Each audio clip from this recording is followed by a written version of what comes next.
Irmãos amados, vamos abrir a palavra de Deus, livro do profeta Isaías, capítulo 40, apenas o verso 31. Eu já compartilhei essa mensagem há alguns anos aqui no Conexão com Deus, e hoje eu gostaria de partilhar essa mensagem com a igreja. Isaías 40, verso 31. Está escrito o seguinte: mas os que esperam no Senhor renovam as suas forças, sobem com asas como águias, correm e não se cansam, caminham e não se fatigam. Você pode ler comigo? Vamos juntos? Mas os que esperam no Senhor renovam as suas forças, sobem com asas como águias, correm e não se cansam, caminham e não se fatigam. Amém. Eu quero hoje pensar com você sobre princípios para uma vida vitoriosa. Estamos absolutamente seguros que Jesus foi o mestre dos mestres, singular, incomparável, único. Isso por causa da grandeza do seu ensino, isso por causa da excelsitude de seus métodos, isso por causa da profundidade da sua doutrina. Como mestre dos mestres, Jesus teve uma pedagogia sem paralelos, usou diversos métodos de ensino, usou símbolos, parábolas, mostrando para nós que muitas vezes uma imagem fala mais do que um discurso, que uma figura fala mais do que 1000 palavras. Foi por isso que quando perguntaram para ele sobre humildade, ele não fez um discurso, ele pegou uma criança no colo. Quando ele vai falar da influência da igreja, ele não cita os pensadores da época, ele diz: a igreja é como um sal, é como luz. Hoje eu gostaria de usar um símbolo, hoje eu gostaria de usar uma figura, a figura que a Bíblia estabelece, a figura da águia. Tudo que está escrito na Bíblia não está escrito por acaso, tem um propósito, tem um sentido, tem uma lição, tem uma doutrina. E eu queria então que, com os seus olhos colocados nesse verso 31, aguçando os ouvidos da nossa alma, possamos entender à luz desta lição ou deste símbolo usado na Escritura, princípios para uma vida vitoriosa. Então, quais são eles? Primeiro, o princípio do otimismo indestrutível. No mundo inteiro, irmãos, a águia é símbolo de força. É por isso que os Estados Unidos escolhe a águia para ser um símbolo da nação. Força, determinação, garra, valentia, coragem. Este é o cristão. Porque a força que temos não vem de nós. Somos frágeis, somos débeis, somos vulneráveis. Mas aquele que está em nós é o Todo-Poderoso. A nossa força não decorre do braço da carne, decorre da onipotência do nosso Deus. Então não é possível que um cristão se renda à fraqueza, se renda ao discurso do fracasso, da impotência, porque a sua força está em Deus. Eu fico olhando a Bíblia e vendo aquele relatório dos 10 espias que foram olhar a terra prometida e constataram a beleza da terra, a fertilidade da terra, os tesouros da terra, e trouxeram dos seus frutos excelentes. Mas ao darem um relatório para o povo, 10 dos 12 disseram: a terra é boa, mas não é para nós. A terra é boa, mas tem cidades amuralhadas. A cidade é boa, mas tem gigantes. A cidade é boa, mas é inconquistável. Aliás, eles são gigantes, e aos olhos deles nós somos como que gafanhotos. Aos nossos próprios olhos, nós somos como gafanhotos. Príncipes, menos do que príncipes. Homens, menos do que homens. Insetos. Porque não viram que a força deles vinha de Deus. Há alguns anos eu recebi no meu gabinete pastoral, lá em Vitória, uma mulher muito aflita, e quando ela se assentou ainda, muito abalada, sentimentalmente muito fragilizada, chorando bastante, quando ela se acalmou, eu disse: em que eu posso ajudar a senhora? O que está acontecendo? Ela me respondeu assim: eu estava saindo de casa, e a minha vizinha, que mora no 10º apartamento, no 10º andar do meu prédio, se jogou lá de cima, se esborrachou no asfalto. E eu disse: mas a senhora está aqui por isso? Ela disse: não, eu estou aqui porque eu quero fazer o mesmo, e eu não tenho coragem. E eu perguntei: mas por que a senhora quer morrer? Por que a senhora quer desistir da vida? Por que a senhora acha que não merece mais viver? Não compensa mais viver? Ela me respondeu: porque eu sou um problema, pastor. E eu pergunto: mas por que a senhora acha que a senhora é um problema? Ela me disse: porque o meu pai sempre me disse que eu era um problema. E eu perguntei: o que aconteceu com a senhora? Eu saí de casa para me casar com o primeiro pretendente. E eu perguntei: e daí? Ela disse: o meu marido era igualzinho meu pai, me dizia que eu era um problema. Aí eu disse: o que a senhora fez? Me divorciei dele, me casei a segunda vez. E o que aconteceu? Eu perguntei. O meu segundo marido, igualzinho ao primeiro, me dizia que eu era um problema. A senhora fez o quê? Perguntei.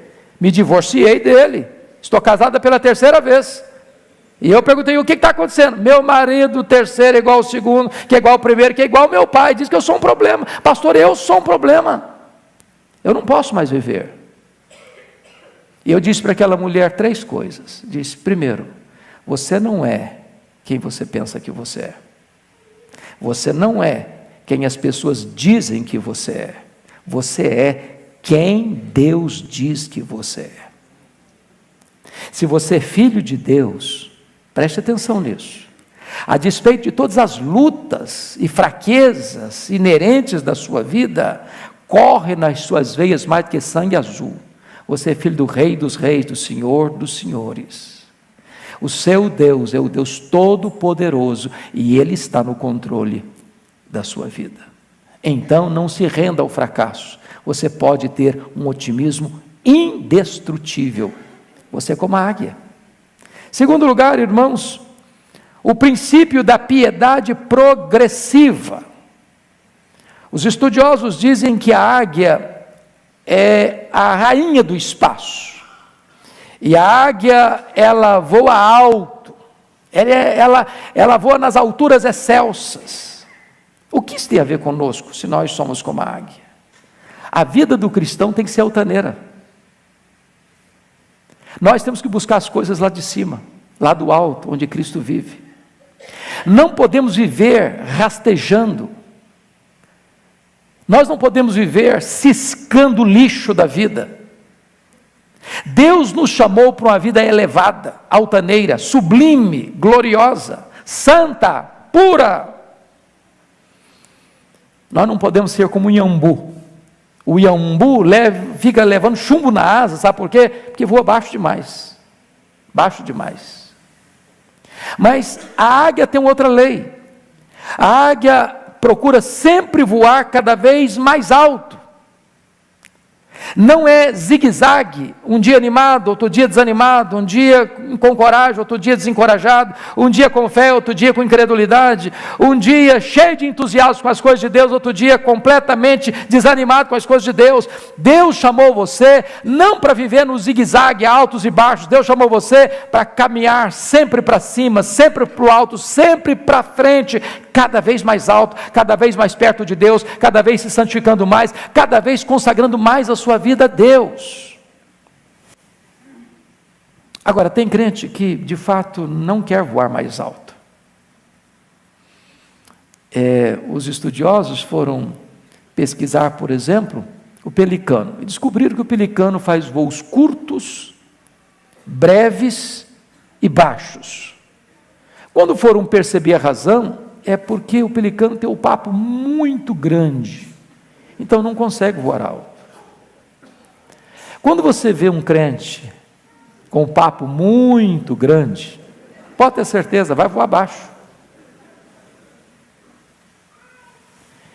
Então, voar alto não é para você se ensoberbecer, não é para você dizer, estufar o peito, não, eu sou bom, eu sou grande, eu sou forte, eu sou poderoso. Cristianismo é 100% contrário desse negócio aí de psicologia de autoajuda.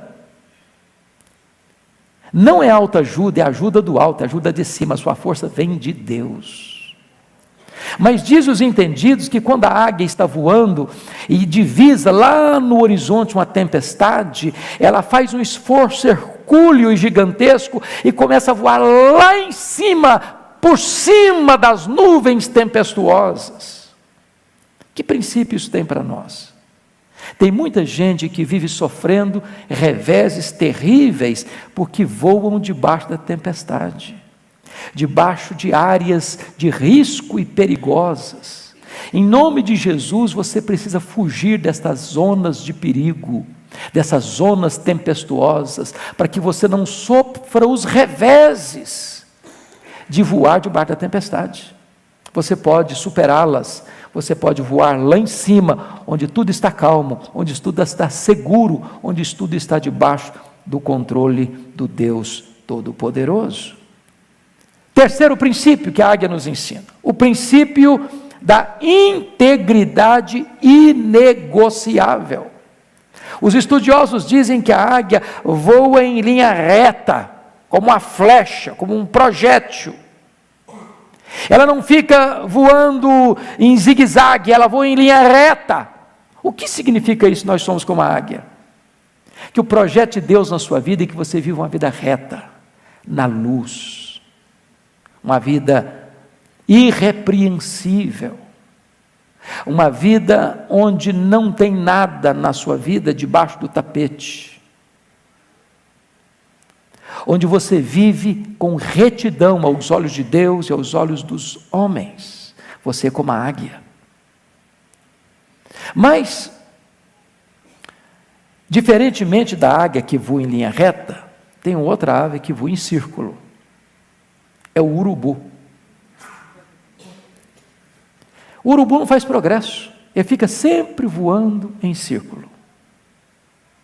Entra ano e sai ano. Ele não muda o itinerário do seu voo, sempre em círculo. Tem crente que entra ano, sai ano, não amadurece, não cresce, não se santifica, eterno bebê espiritual. Ele fica dando voltas. Ele é maduro de tempo, mas não é maduro espiritualmente. Tem 20 anos de igreja, está bebendo leite, está nos rudimentos da fé, ele não cresceu, ele está dando volta.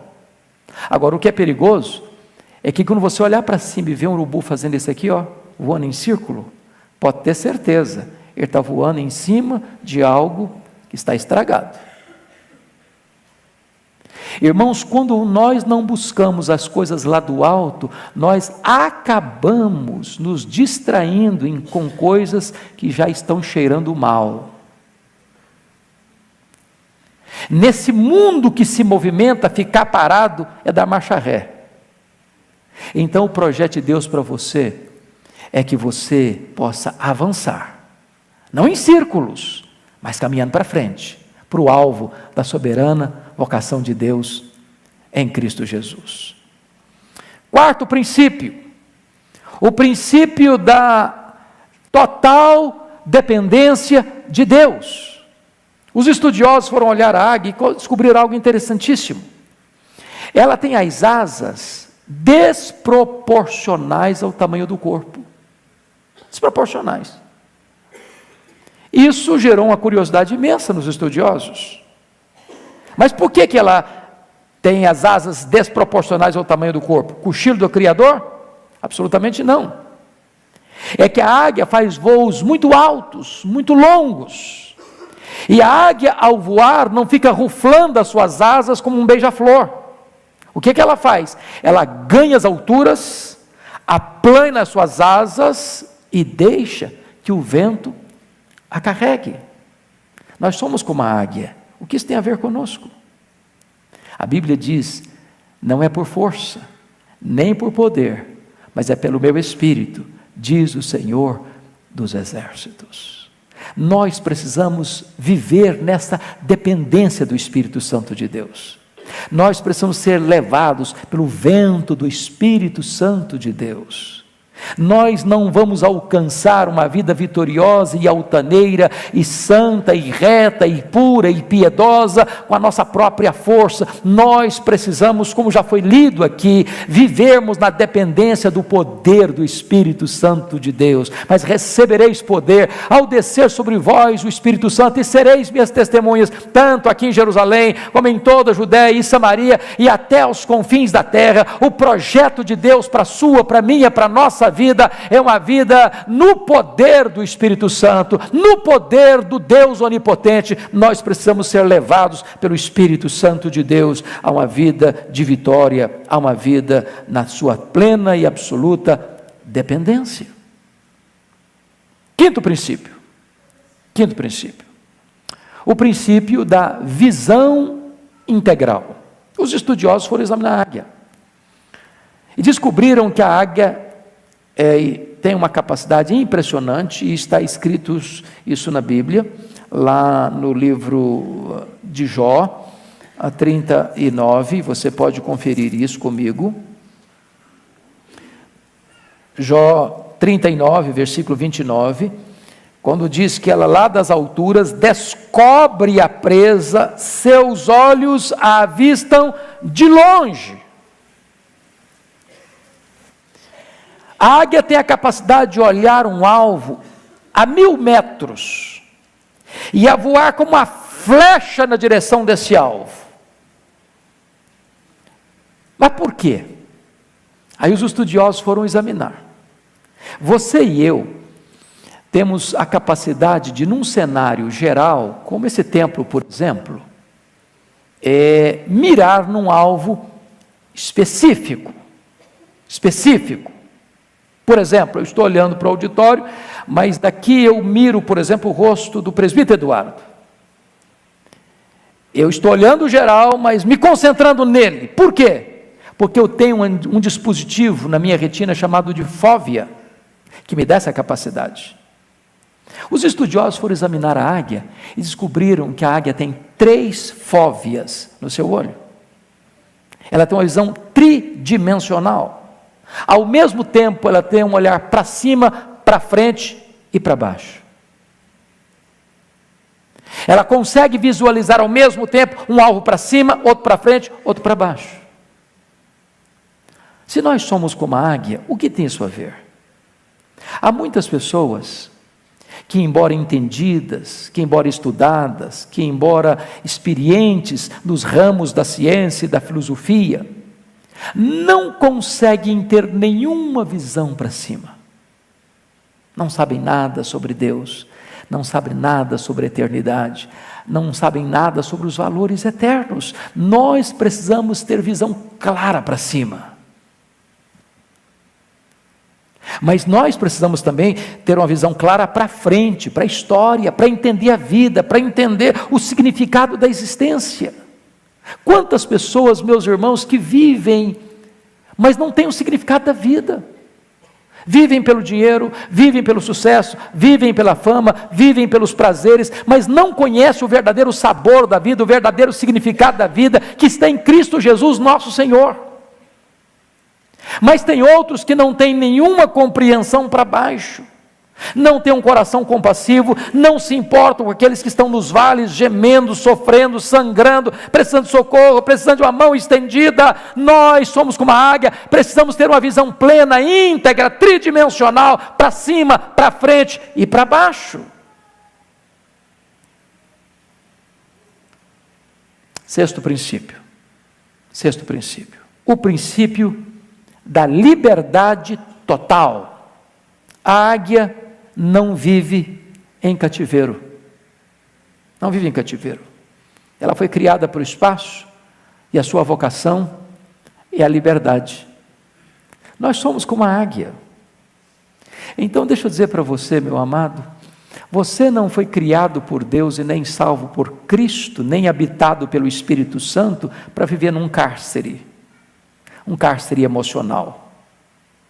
Uma prisão emocional. De mágoas, de ressentimentos, de amargura. Você precisa sair desse cativeiro. Porque quando você nutre mágoa no seu coração, você tem algemas invisíveis. Você não é livre. A pessoa de quem você nutre essa mágoa prende você num pelourinho e açoita você todo dia com o chicote da culpa. Você foi criado por Deus para ser livre. Em Cristo Jesus você é livre. E Jesus Cristo diz: conhecereis a verdade e a verdade vos libertará. Jesus Cristo diz: se o Filho vos libertar, verdadeiramente sereis livres. O apóstolo Paulo diz que onde está o Espírito de Cristo, aí está a verdadeira liberdade. Liberdade do pecado, liberdade do egoísmo, liberdade do vício, liberdade das mazelas da vida, liberdade da ganância, liberdade da avareza, liberdade da promiscuidade, liberdade. Foi para isso que Cristo nos libertou. Nós somos como uma águia. 7º lugar e penúltimo lugar, o princípio do quebrantamento sincero. Abra a sua Bíblia comigo. No Salmo 103. Salmo 103. Versículo 5, está escrito o seguinte: é Deus quem farta de bens a tua velhice, de sorte que a tua mocidade se renova como a da águia. Você pode repetir esse verso comigo? Quem farta de bens a tua velhice, de sorte que a tua mocidade se renova como a da águia. Bom, se esse texto está dizendo isso, eu preciso saber como é que Deus renova a mocidade da águia. Porque assim como Ele renova a mocidade da águia, renova também a nossa mocidade. E aí os pesquisadores foram examinar a águia e chegaram a algumas conclusões interessantíssimas. Quando a águia percebe que ela está com as suas penas enferrujadas, quando ela percebe que ela está com as suas garras frágeis, quando ela percebe que o seu bico, que é uma verdadeira faca de bom corte, não está mais afiado, ela toma uma decisão radical na vida. Ela fecha a sua agenda. Ela cessa a sua atividade. E a águia faz um retiro, não na direção da multidão, mas na direção da solidão. Ela vai para o alto de um penhasco, e lá em cima, ela faz algumas coisas. Primeiro, ela, com o seu próprio bico, vai arrancando as suas penas enferrujadas. Vai arrancando, uma por uma. Ela vai sangrando, ela vai se golpeando, ela não tem piedade de si mesma, e ela vai ficando praticamente desfigurada e ensanguentada, arrancando as suas próprias penas. Segunda coisa que ela faz, lá no penhasco, nas alturas, ela pega a sua garra e começa a bater as garras da pedra, bater na pedra, aquelas unhas que estão já frágeis, que estão cheias de ferrugem, vão caindo, vão sangrando, e ela não se poupa. Depois ela pega o seu bico e começa a esfregar o seu bico na pedra, aquela colosidade vai caindo, vai sangrando, vai doendo, e ela não se poupa, ela se golpeia, até que ela fica completamente desfigurada. Daqui a pouco, as penas vão nascendo novas, belas, viçosas, fortes. Daqui a pouco as garras vão brotando de novo, fortes como aço, o bico vai surgindo forte como ferro, e ela está completamente remoçada, e então ela desce das alturas para dar continuidade à sua jornada vitoriosa. O princípio do quebrantamento sincero. Tem horas que nós precisamos arrancar algumas penas, alguns hábitos, algumas posturas, algumas atitudes. Vai doer? Vai. Vai ser desconfortável? Vai.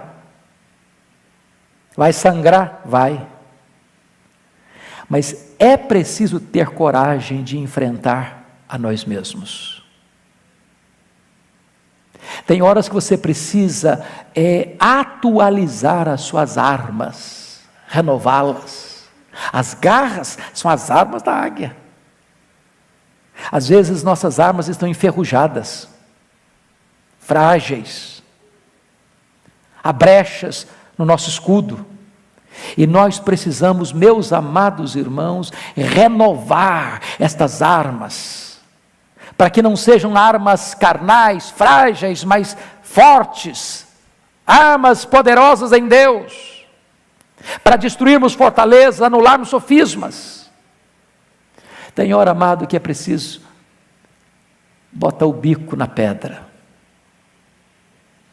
limpar nossa boca de palavras chulas, de piadas torpes, de linguajar mundano, porque a nossa boca precisa expressar a glória de Deus, a nossa boca precisa abençoar as pessoas que estão à nossa volta. Deus precisa renovar a nossa vida, como Ele renova a águia. Nós somos como a águia. Mas, finalmente, oitavo lugar, o princípio do cuidado familiar. Princípio do cuidado familiar. E eu peço que você abra sua Bíblia de novo comigo em Jó. De novo, Jó 39. Agora nós vamos ler os versos 27 a 30. E eu peço que a igreja, por gentileza, leia comigo esses versos. Todos juntos, por favor. Vamos juntos? Jó 39, 27 a 30. Todos juntos. Ou é pelo teu mandado que se remonta a águia e faz alto o seu ninho, habita no penhasco, onde faz a sua morada, sobre o cume do penhasco, em lugar seguro. Dali descobre a presa, seus olhos a avistam de longe, seus filhos chupam sangue, onde há mortos, aí ela está. Primeira coisa que eu chamo a sua atenção, é que a águia coloca o ninho dos seus filhos no alto dos penhascos, longe dos predadores. Que lição preciosa, que verdade linda. Nós somos como a águia. Oh, irmãos amados, nós vivemos num mundo cercado de predadores.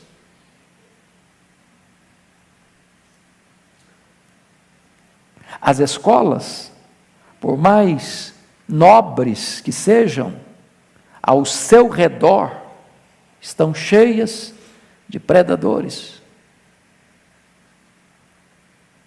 Você passa na rua à noite, à beira das nossas universidades, e você tropeça em predadores.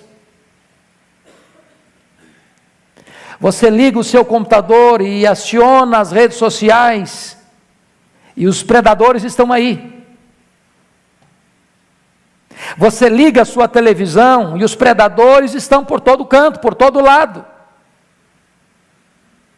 Há muitos predadores disputando o coração dos nossos filhos. Há muitos predadores de bote armado para atacar os nossos filhos. Nós não moramos numa estufa, nós não vivemos numa redoma, os nossos filhos estão expostos a esses grandes riscos e perigos.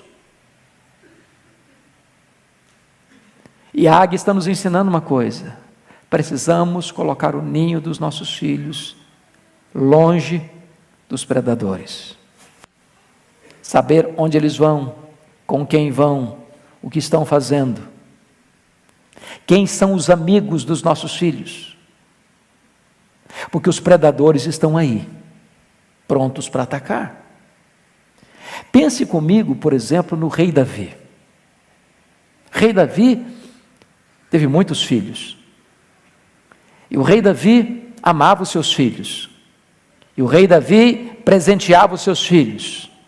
O rei Davi nomeava seus filhos como seus ministros. Mas o rei Davi não teve o cuidado de colocar o ninho dos seus filhos no alto dos penhascos, longe dos predadores. Se você ler atentamente 2 Samuel capítulo 13, havia dentro do ninho dos reis uma víbora venenosa, perigosa, chamada Jonadab, aparentado da família, que estava mais perto dos filhos de Davi do que o próprio pai Davi. E quando Aminon desenvolve um sentimento patológico de paixão pela sua meia-irmã Tamar, e o seu semblante descai, e o seu peso cai, diz a Bíblia que não é o pai que percebe isso, não é Davi que examina isso, não é Davi que conversa com o filho sobre isso, mas é Jonadab. Diz: o que está acontecendo com você, Aminon? E Aminon abre o coração para a pessoa errada. E essa pessoa errada, Jonadab, dá um conselho perverso, satânico, demoníaco para Aminon, para se fingir de doente, para seu pai visitá-lo. Tem pai que só vai ver o filho quando o filho adoece. Não tem papo, não tem diálogo, não tem conversa. E tudo estava arranjado, uma armadilha, uma tocaia, para que ao Davi ir visitar, Aminon dissesse: papai, eu queria que o senhor mandasse a minha irmã Tamar aqui me visitar. Eu sei que ela faz um bolinho que é especial, receita de casa, receita da família. Se ela fizer esse bolo, da mão dela eu vou comer. E Davi, embora um homem tão esperto, um homem tão atinado com as grandes questões do império, do reino dele, não atinou para o fato de que ele estava sendo colocado numa armadilha para empurrar sua filha para o abuso sexual. E diz a Bíblia que Tamar vai, e aquilo tudo era uma cena. Quando ela entra no quarto para levar a refeição para o seu irmão, longe dos holofotes, ele agarra a sua irmã, ele estupra a sua irmã, para sentir nojo por ela depois. O resultado você conhece. Tamar era irmã de Absalão. Absalão espera mais 2 anos e mata seu irmão Aminon. Absalão foge, Davi o persegue, Davi não consegue perdoá-lo. Depois de 11 anos dessa tragédia, Absalão se revolta contra o pai e é morto nessa guerra. Tem na casa do rei Davi violência, estupro, incesto, assassinato, conspiração. Por quê? Porque esse pai não colocou o ninho dos seus filhos no alto dos penhascos, longe dos predadores. Eu tenho plena certeza, irmãos, que nenhum pai, nenhum avô, nenhuma avó, nenhuma mãe que está aqui hoje consegue, por mais que ame seus filhos e seus netos, blindá-los neste mundo tão perigoso. Dependemos da graça, dependemos do favor de Deus, mas aquilo que nós pudermos fazer, nós precisamos fazer. Mas olhe comigo outra coisa. Abra sua Bíblia agora, por favor, em Deuteronômio 32. Deuteronômio 32.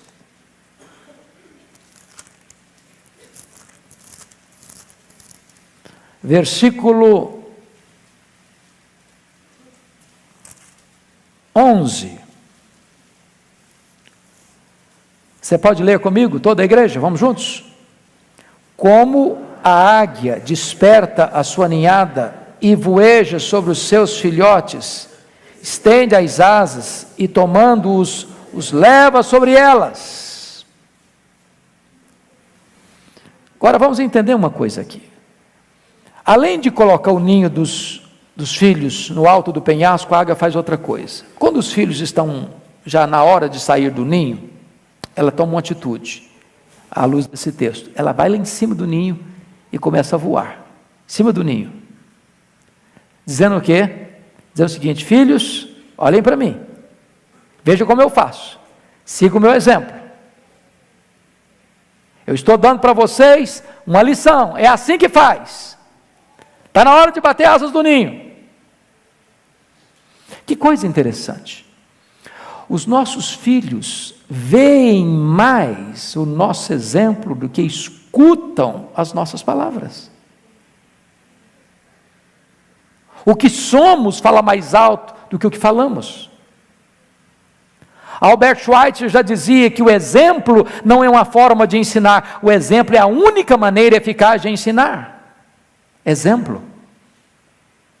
Agora, preste atenção, você e eu conhecemos filhos que, embora tendo exemplo em casa, não querem seguir o exemplo dos pais.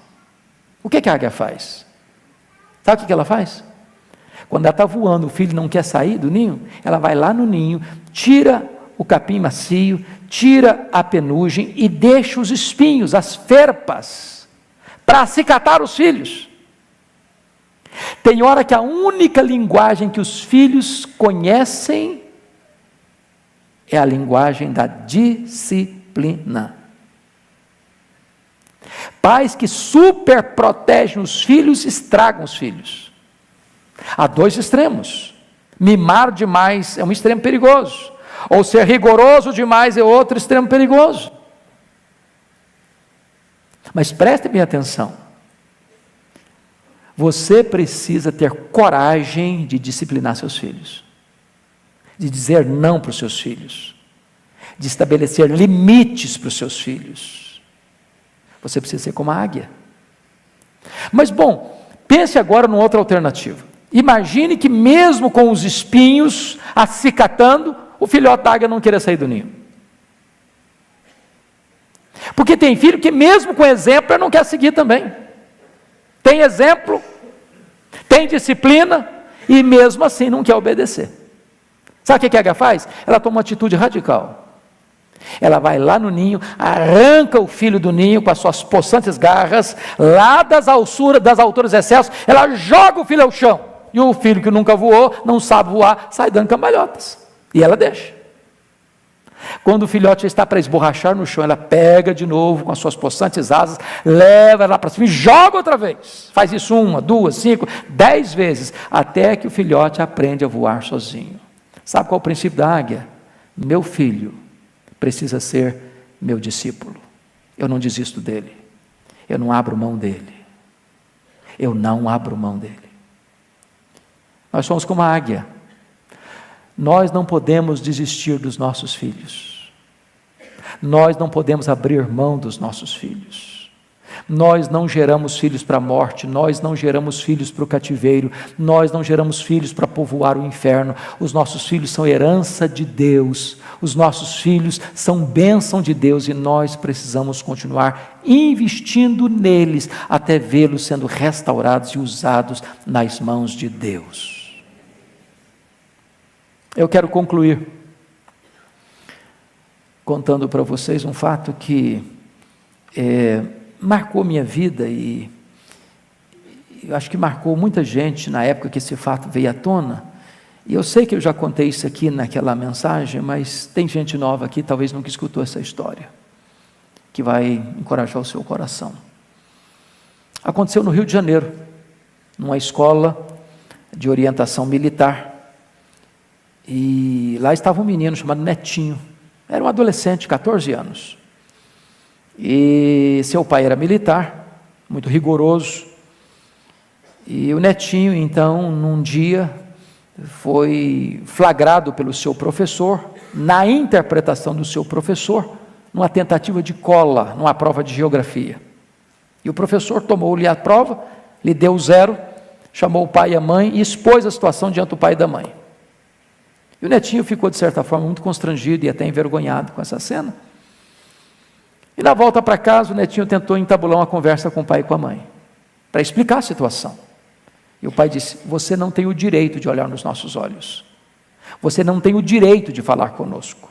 Você nos envergonhou diante do professor, diante dessa escola. Você não tem o direito de falar conosco. E o menino, calado, foi embora para casa.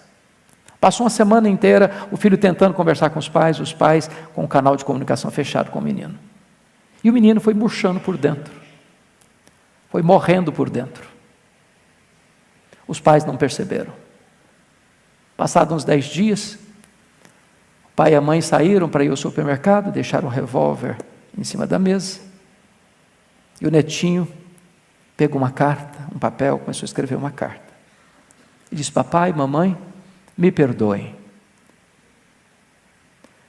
mas eu não suportei a angústia de não poder falar com vocês, de olhar nos olhos de vocês e dizer que eu sou inocente.